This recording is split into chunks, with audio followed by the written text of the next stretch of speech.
ఈ టైంలో మనకి ఇంత గోల్డ్ ఎక్కువ ప్రైస్ ఉన్నప్పుడు దేని మీద ఇన్వెస్ట్ చేసుకోవచ్చు అన్న విషయానికి వస్తే, నేనైతే మీకు సజెస్ట్ చేసేది డైమండ్ పైన. అంటే ఒకవేళ ఇన్వెస్ట్ చేయగలిగితే, ఒకవేళ కొనుక్కోగలిగితే, ఎఫర్ట్ చేయగలిగితే డైమండ్ పైన ఇన్వెస్ట్ చేయడం మంచిది గోల్డ్ కంటే కంపారిటివ్లీ. నేను అది చెప్తున్నా, గోల్డ్ షాప్కి వెళ్ళమని నేను చెప్పట్లా. గోల్డ్ ఒకవేళ కొనుక్కోవాలని మీరు అనుకుంటే గోల్డ్ షాప్కి వెళ్ళి డైమండ్ పైన ఇన్వెస్ట్ చేయండి. డైమండ్ మనకి 100% రీబ్యాక్ వాల్యూ ఉంటుంది.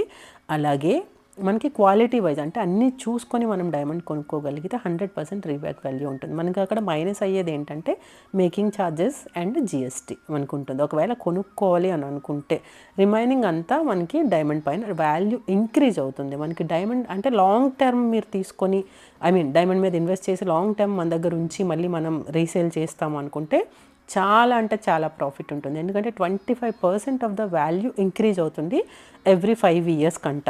సో అందుకని చెప్పి డైమండ్ పైన మీరు ఇన్వెస్ట్ చేసుకోవచ్చు. ఇక్కడ ఈ